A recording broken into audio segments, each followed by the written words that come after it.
In the heart of America's breadbasket, where Kansas wheat fields stretch endlessly under vast prairie skies, evil wore the mask of respectability for over 3 decades. This is the chilling story of Dennis Rader, a man who terrorized Wichita, Kansas, as the BTK killer while simultaneously serving as a church leader, Boy Scout volunteer, and compliance officer. His story reveals how a monster can hide behind the most trusted roles in society, sending taunting letters to police and media while maintaining a facade of moral authority that fooled an entire community. Dennis Rader was born on March 9, 1945, in Pittsburgh, Kansas, to William Elvin Rader and Dorothea May Cook. He was the eldest of 4 sons in what appeared to be a typical middle-class American family during the post-World War II boom. His father worked for Kansas Gas and Electric, while his mother was a homemaker who later worked as a bookkeeper. The family moved to Wichita when Dennis was young, settling into the kind of suburban neighborhood that epitomized the American dream of the 1950s. From the outside, Dennis appeared to be an ordinary child growing up in ordinary circumstances. He attended Riverview Elementary School and later Robinson Middle School, where he was described as an average student who didn't particularly stand out among his peers. However, beneath this unremarkable exterior, disturbing patterns were already beginning to emerge. As a child, Dennis exhibited behavior that would later be recognized as early warning signs of violent tendencies. He was known to torture and kill small animals, cats, dogs, and birds, often hanging them in barns or trees. This cruelty to animals, one component of what psychologists call the McDonald triad, was accompanied by an early fascination with bondage and control that would later define his crimes. Young Dennis was also known to spy on neighbors and engage in what would now be recognized as stalking behavior. He would hide in closets or under beds, watching people without their knowledge. These early voyeuristic tendencies satisfied his need for control and power over others, themes that would dominate his entire life. His childhood was also marked by an intense interest in law enforcement and military activities. He collected police and detective magazines, was fascinated by stories of crime and punishment, and dreamed of careers that would give him authority over others. This fascination with power and control would later manifest in both his choice of legitimate career paths and his criminal activities. After graduating from Wichita Heights High School in 1963, Dennis Rader briefly attended Kansas Wesleyan University before dropping out and enlisting in the United States Air Force in 1966. His military service took him to various bases, including time in Alabama, Texas, Greece, Turkey, and Japan. The Air Force seemed to provide structure for the young man, and he served 4 years without major incident, achieving the rank of staff sergeant. During his military service, Rader worked in communications and developed technical skills that would later prove useful in both his legitimate career and his criminal activities. The discipline and hierarchy of military life appealed to his need for order and control, and he thrived in an environment where rules were clearly defined and authority was respected. However, even during his military years, Rader's darker impulses were developing. He would later admit to breaking into homes and stealing women's underwear during this period, early manifestations of the sexual deviance that would escalate dramatically in later years. He also claimed to have committed burglaries and engaged in voyeuristic activities while stationed at various bases. Upon his discharge from the Air Force in 1970, Rader returned to Kansas and enrolled at Wichita State University, where he studied administration of justice, a field that would allow him to understand law enforcement procedures from the inside. This knowledge would prove invaluable when he began his killing spree, as he understood how police investigations worked and could take steps to avoid detection. In 1971, while attending college, Dennis married Paula Dietz, a fellow student he had met on campus. Paula was studying for a degree in education and came from a respectable Kansas family. Their courtship was conventional by all accounts, and Dennis appeared to be a devoted boyfriend who shared Paula's Christian faith and family values. The early years of Dennis and Paula's marriage seemed idyllic by suburban standards. They moved into a modest home in Park City, a suburb of Wichita, where Dennis found work with ADT Security Services, a job that would prove crucial to his later crimes. Working for a security company gave Rader intimate knowledge of home security systems, alarm protocols, and the habits of homeowners, information he would use to devastating effect when selecting and attacking his victims. Paula gave birth to their first child, Brian, in 1975, followed by a daughter, Carrie, in 1978. From all external appearances, Dennis was a devoted father and husband. He attended church regularly, participated in community activities, and seemed to embody the values of middle-class respectability that defined suburban Kansas in the 1970s. However, beneath this carefully constructed facade, Dennis was developing elaborate fantasies about control, torture, and murder. He created detailed scenarios in his mind, planning how he would capture, bind, torture, and kill victims. He gave this fantasy life a name that would later become infamous, BTK, standing for, bind, torture, kill. Rader's job with ADT provided him with the perfect cover for reconnaissance activities. As part of his legitimate duties, he visited homes throughout the Wichita area, installing and servicing security systems. This gave him access to floor plans, knowledge of family routines, and information about security measures. He could case potential targets while appearing to perform legitimate business activities. During this period, Rader also began engaging in more serious stalking behavior. He would follow women, learn their routines, and break into homes to steal personal items, particularly underwear and other intimate clothing. These activities satisfied his need for control and provided material for his increasingly elaborate fantasies. On January 15, 1974, Dennis Rader crossed the line from fantasy to reality when he committed his first murders. His victims were the Otero family, Joseph Otero, 38, his wife Julie, 34, and two of their children, Josephine, 11, and Joseph Jr. 9. The attack on this innocent family would announce the arrival of one of Kansas's most notorious serial killers. Rader had been watching the Otero family for some time, learning their routines and studying their home. On that cold January morning, he cut the phone lines and waited for the family to wake up. When Joseph Otero discovered Rader in his home, the killer told him he was a wanted fugitive who needed a car and money to escape.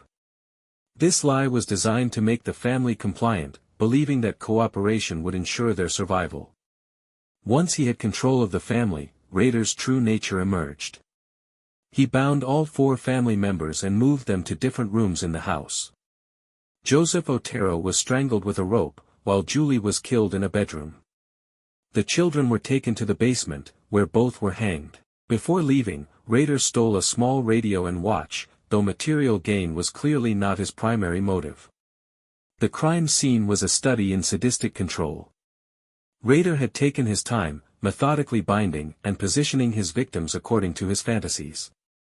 The level of planning and the ritualistic nature of the murders immediately told investigators they were dealing with someone extremely dangerous and organized.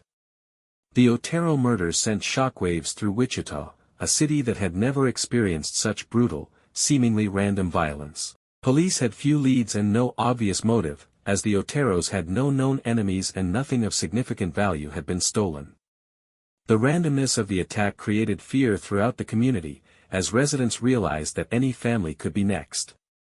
3 months after the Otero murders, on April 4, 1974, Rader struck again.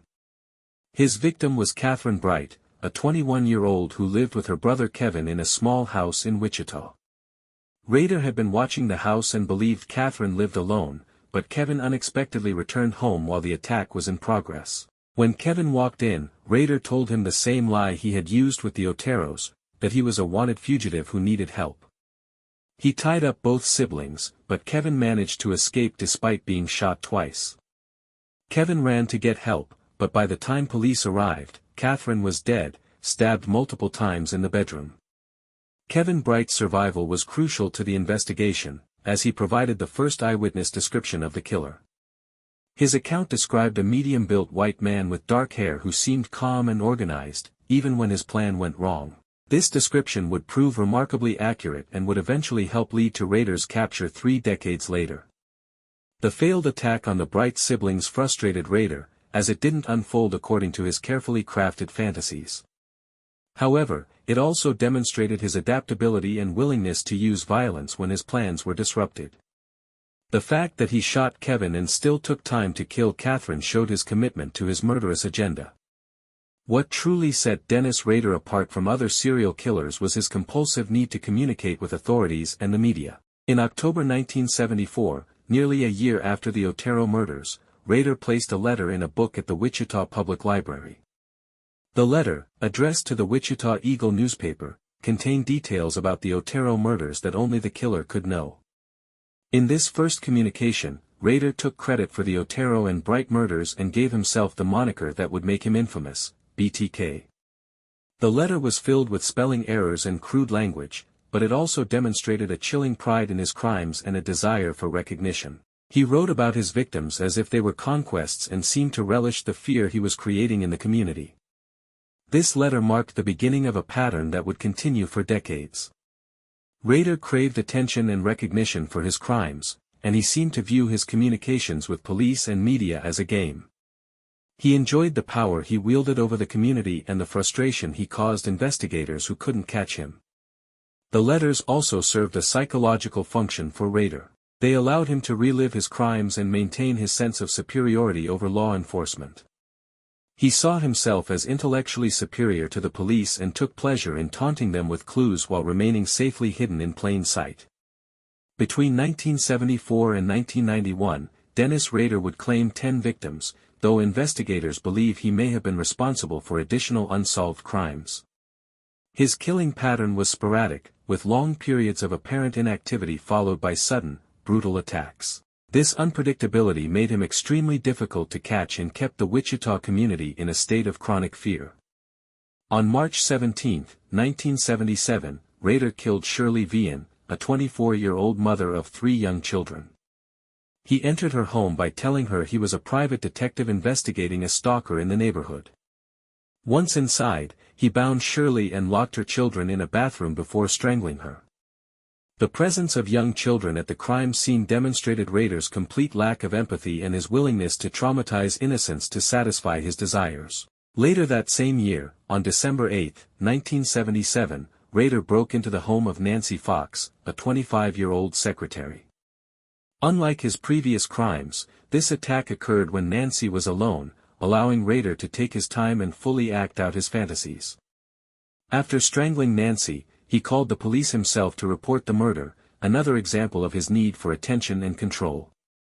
The Nancy Fox murder was particularly significant because it demonstrated Rader's evolving methodology.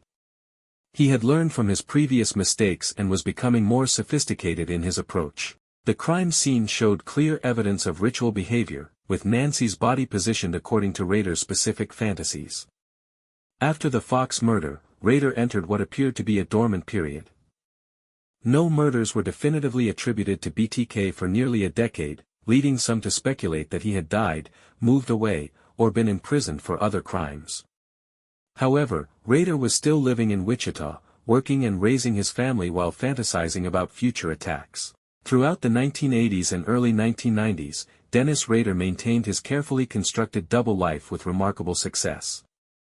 To his neighbors, co-workers, and fellow church members, he was a pillar of the community, a devoted husband and father who embodied traditional American values. In 1979, Rader left ADT Security and began working for the Coleman Company, a camping equipment manufacturer. He later took a position with the Wichita suburb of Park City as a compliance officer, a job that gave him authority to inspect properties and cite residents for violations. This position appealed to his need for control and allowed him to legally enter people's property and homes. Rader was also very active in his church, Christ Lutheran, where he served on the council and was involved in various committees. His fellow parishioners saw him as a dedicated Christian who volunteered his time and energy for the good of the congregation. He taught Sunday school, helped with church events, and seemed to genuinely embrace his faith. Perhaps most chillingly, Rader was extensively involved with the Boy Scouts of America, serving as a leader and taking groups of young boys on camping trips. His ability to gain the trust of parents and work closely with children while harboring such dark impulses demonstrates the sophisticated nature of his deception. At home, Rader appeared to be a loving father to his 2 children. He attended their school events, helped with homework, and participated in family activities. Paula later said she never suspected anything unusual about her husband's behavior, though she did note his need for control and order in all aspects of their life. After more than a decade of apparent inactivity, BTK returned to killing in 1991. His victim was Dolores Davis, a 62-year-old grandmother who lived alone in Park City. Rader had been watching Dolores for some time, learning her routines and planning his attack with the same methodical approach he had used in the 1970s. On January 19, 1991, Rader broke into Dolores's home and waited for her to return from an evening out. When she arrived, he confronted her with the same story he had used before, that he was a fugitive in need of help. After binding and strangling Dolores, he moved her body to a more secluded location under a bridge, where it wouldn't be discovered for several days. The Davis murder marked the end of Rader's known killing spree, though investigators believe he may have continued to commit other crimes that haven't been definitively linked to him. The long gap between the Fox and Davis murders, followed by another extended period of apparent inactivity, fit the pattern of a serial killer who killed to satisfy specific psychological needs rather than from uncontrollable impulses. The sporadic nature of Rader's crimes made him extremely difficult to profile and catch. Unlike killers who escalate rapidly or maintain consistent patterns, BTK seemed able to control his urges for extended periods, only killing when circumstances aligned with his specific fantasies and requirements. Throughout the 1990s and early 2000s, the BTK case remained one of Wichita's most infamous unsolved crimes. The Wichita Police Department maintained an active file on the case, but with no new murders or communications, leads were scarce. Detective teams would periodically review the evidence, hoping that new forensic techniques or fresh perspectives might provide a breakthrough. The case had become part of Wichita's identity, a dark chapter that the city couldn't escape. Books were written about the crimes, documentaries were produced, and the BTK murders became a fixture of true crime discussion. The killer's ability to evade capture for so long only added to his mystique and the community's frustration. During this period, Dennis Rader continued living his double life with apparent success. He remained active in his church and community, and his children grew up and left home without ever suspecting their father's true nature. Rader seemed content to let sleeping dogs lie, satisfied with his past crimes and the fear they had generated. However, the passage of time was also working against Rader in ways he didn't fully understand. Advances in DNA technology and forensic science were making it possible to extract evidence from crime scenes that had been processed decades earlier. While Rader had been remarkably careful about leaving traditional evidence, he hadn't anticipated the scientific advances that would eventually expose him. In 2004, nearly 3 decades after his last confirmed communication, Dennis Rader made the decision that would ultimately lead to his downfall. The 30th anniversary of the Otero murders was approaching, and Rader was frustrated by what he perceived as insufficient attention being paid to his crimes. Several books and articles about the BTK case had been published, and Rader felt they contained inaccuracies or failed to give him proper credit for his achievements. His narcissistic need for recognition and control overcame his caution, and he decided to resume communication with the media and police. In March 2004, the Wichita Eagle received a letter containing photocopies of Vicki Wegerle's driver's license and photographs from the crime scene. Vicki Wegerle had been murdered in 1986, and while police had suspected BTK's involvement, they had never been able to definitively link the crime to the serial killer. This communication marked the beginning of a renewed cat-and-mouse game between BTK and law enforcement. Over the next several months, Rader sent multiple packages to media outlets and police, each containing evidence from his crimes and taunting messages about his superiority over investigators. The resumption of communications created a media frenzy in Wichita and across the country. The BTK killer was back, and everyone wanted to know if he would strike again. Police launched a massive investigation, bringing in FBI profilers and forming a new task force dedicated to finally catching the elusive killer. What Dennis Rader didn't fully understand was how much the world had changed since his last communication in the 1970s. The rise of personal computers, digital communications, and sophisticated forensic techniques had created new ways for investigators to track and identify suspects. In his renewed correspondence, Rader began asking police whether it would be safe to communicate via floppy disk. In a move that demonstrated either incredible arrogance or stunning naivety, he seemed to trust that police would give him honest advice about how to avoid detection. When investigators assured him through a newspaper ad that communications via floppy disk would be untraceable, Rader took the bait. In February 2005, Rader sent a floppy disk to KSAS-TV in Wichita. What he didn't realize was that the disk contained metadata that would prove to be his undoing.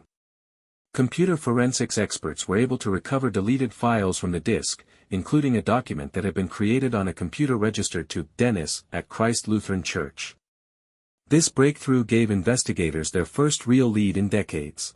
They quickly focused on Dennis Rader, who fit the general profile they had developed and had clear connections to the church identified on the floppy disk. Surveillance of Rader began immediately, and investigators started building a case against him. To confirm their suspicions, investigators needed DNA evidence. They obtained a sample by retrieving a piece of tissue that Rader's daughter had used during a medical procedure at Kansas State University. When the DNA from this sample was compared to genetic evidence recovered from the BTK crime scenes, it provided a definitive match. On February 25, 2005, Dennis Rader was arrested near his home in Park City.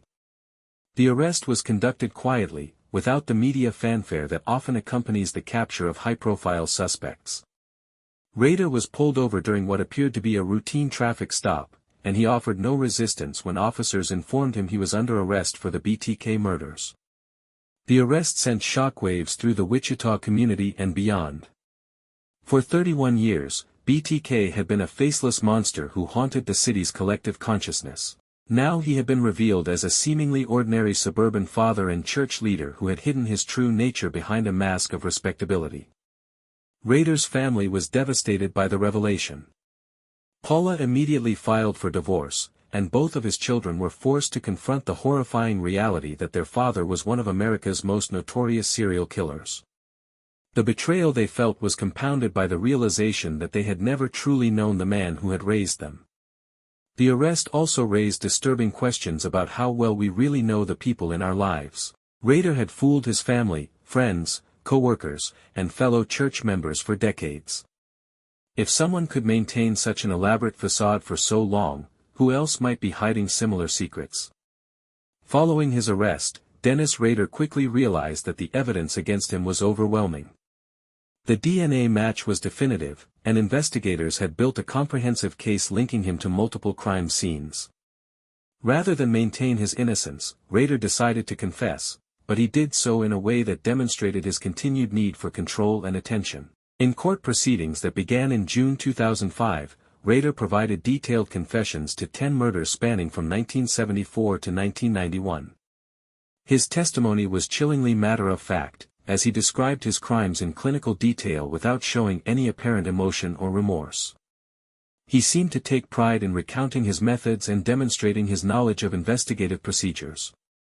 Rader's confessions were notable for their comprehensive nature. He provided details about crime scenes that only the killer could know, and he helped investigators understand aspects of the cases that had puzzled them for decades.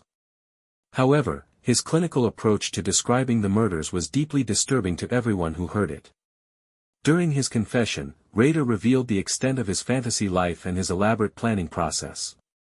He described creating projects for each potential victim, complete with detailed surveillance notes and attack plans. He also admitted to numerous other crimes, including burglaries and sexual assaults, that had never been connected to BTK.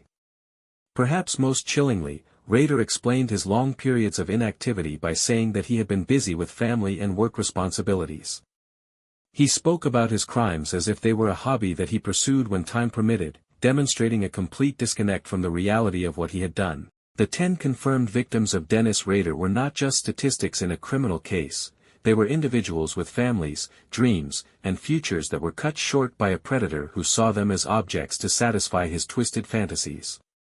Joseph Otero, 38, was an Air Force veteran who had moved his family to Wichita for a fresh start. His wife Julie, 34, was a devoted mother who was learning English as a second language. Their children, Josephine, 11, and Joseph Jr. 9, were bright, loving kids who had their whole lives ahead of them. Catherine Bright, 21, was a college student working to support herself while pursuing her education. Her brother Kevin survived Rader's attack and lived with the trauma of that day for the rest of his life, but his survival also provided crucial evidence that eventually helped catch his sister's killer. Shirley Vian, 24, was a young mother trying to raise 3 small children under difficult circumstances. Her murder left her children without their mother and created trauma that affected multiple generations of her family. Nancy Fox, 25, was a secretary who was building an independent life for herself. She was described by friends as kind and hardworking, someone who brightened the lives of those around her. Vicki Wegerle, 28, was a young mother with a 2-year-old son. Her murder went unsolved for nearly 2 decades before Rader's 2004 communications finally confirmed what investigators had long suspected. Maureen Hedge, 53, was a grandmother who was active in her church and community. She was known for her kindness and willingness to help others, making her murder particularly senseless. Dolores Davis, 62, was a grandmother who lived quietly in Park City. She was described as a gentle woman who enjoyed simple pleasures and had never harmed anyone. Each victim represents a life cut short, a family destroyed, and a community made less safe by Dennis Rader's evil actions. Dennis Rader's legal proceedings were swift, as his detailed confessions left little room for dispute about his guilt. On June 27, 2005, he entered guilty pleas to 10 counts of first-degree murder in Sedgwick County District Court. The plea hearing lasted nearly 3 hours, during which Rader provided graphic details about each murder. Judge Greg Waller presided over the proceedings with obvious difficulty, at times appearing visibly disturbed by Rader's cold recitation of his crimes. The defendant showed no emotion as he described binding, torturing, and killing his victims, treating the proceedings as if he were giving a technical presentation rather than confessing to horrific murders. On August 18, 2005, Dennis Rader was sentenced to 10 consecutive life sentences without the possibility of parole, the harshest sentence available under Kansas law at the time of his crimes. Kansas had reinstated the death penalty in 1994, but it could not be applied retroactively to Rader's earlier murders. During the sentencing hearing, family members of victims were given the opportunity to address their loved one's killer directly. Many chose to speak, delivering powerful statements about the impact of Rader's crimes on their lives. Some expressed forgiveness, while others spoke of their anger and desire for justice. Carmen Otero, who was 13 when her family was murdered and had discovered their bodies, told Rader that he had robbed her of her childhood and forever changed her life. Kevin Bright, the sole survivor of Rader's attacks, confronted the man who had killed his sister and nearly killed him 3 decades earlier. Dennis Rader was initially housed at the El Dorado Correctional Facility before being transferred to the maximum security Kansas State Penitentiary in Lansing, where he remains today. Prison life has been a significant adjustment for someone who had spent decades controlling every aspect of his environment and maintaining his carefully crafted public image. In prison, Rader is just another inmate serving a life sentence. He has no authority over others, no public role to play, and no facade to maintain. This loss of control has been difficult for someone whose entire identity was built around power and manipulation. Reports from prison indicate that Rader has had difficulty adjusting to institutional life. He has been involved in several disciplinary incidents and has struggled with the loss of his former status and authority. The man who once terrorized a city and controlled the lives and deaths of others now lives under the complete control of the prison system. Rader has attempted to maintain some relevance by giving interviews and writing letters, but his communications are strictly monitored and censored. His attempts to continue his manipulation and attention-seeking behavior have been largely unsuccessful, as the world has moved on from his crimes. The revelation that Dennis Rader was BTK had profound effects on his family, community, and the broader understanding of how serial killers can hide in plain sight. His ability to maintain a normal facade while committing horrific crimes challenged many assumptions about criminal behavior and the nature of evil. For his family, the discovery was devastating. Paula Rader filed for divorce immediately after his arrest, and both of his children were forced to completely reassess their relationships with their father. They had to confront the fact that the man who had raised them, attended their school events, and taught them right from wrong was actually a serial killer. The community of Wichita was also forced to grapple with uncomfortable truths about how well they knew their neighbors. Rader had been a trusted member of society, serving in positions of authority and responsibility while harboring the darkest of secrets. His case highlighted the limitations of background checks and community oversight when dealing with sophisticated psychopaths. The BTK case also had significant impacts on law enforcement and criminal investigation techniques. Rader's eventual capture through digital forensics demonstrated the importance of keeping pace with technological advances in criminal investigation. His case became a study in how modern forensic techniques could be applied to cold cases. The case of Dennis Rader has been extensively studied by criminal psychologists and forensic experts seeking to understand how someone can maintain such a complete double life for so many years. His ability to compartmentalize his behavior and present radically different personalities to different audiences provides insight into the nature of psychopathy and antisocial personality disorder. Rader displayed classic characteristics of a psychopath: superficial charm, grandiose sense of self-worth, lack of empathy, and manipulative behavior. However, he was also able to maintain long-term relationships and fulfill social obligations in ways that many psychopaths cannot. This combination made him particularly dangerous and difficult to detect. His religious involvement was particularly complex, as he seemed to genuinely believe in his faith while simultaneously committing acts that completely contradicted its teachings. This ability to hold contradictory beliefs and behaviors simultaneously is characteristic of the compartmentalization that allows some criminals to function in society. The control and power dynamics that drove Rader's crimes were evident in every aspect of his life. His legitimate career choices, volunteer activities, and even his communications with police all demonstrated his need to exert authority over others. His crimes were the ultimate expression of this need for control. The story of Dennis Rader serves as a chilling reminder that evil can wear many faces and hide behind the most trusted roles in society. His 30-year reign of terror in Wichita demonstrated how a sophisticated predator can evade detection while continuing to harm innocent people. However, his eventual capture also demonstrates that justice, while sometimes delayed, can ultimately prevail. The persistence of investigators, advances in forensic science, and Rader's own narcissistic need for attention combined to finally bring him to justice. The BTK case continues to influence criminal investigation techniques and has become a cautionary tale about the importance of maintaining vigilance even in the most seemingly safe communities.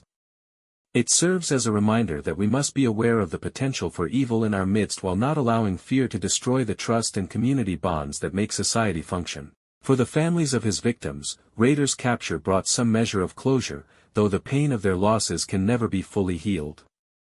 Their strength in the face of unimaginable tragedy and their persistence in seeking justice served as an inspiration to others dealing with similar losses. Today, Dennis Rader sits in a prison cell where he will remain for the rest of his life, his days of terrorizing innocent people finally over. The man who once held an entire city in fear now lives in complete obscurity, his power and control completely stripped away. The monster who called himself BTK has been caged forever, and the community he terrorized has found peace at last. The victims of the BTK killer have not been forgotten. Their names are remembered, their stories told, and their lives honored by those who continue to seek justice for all victims of violent crime. In the end, perhaps that is the most important legacy of this dark chapter in American criminal history, that even in the face of the most sophisticated evil, justice will ultimately prevail, and the innocent victims will be remembered long after their killer has been forgotten.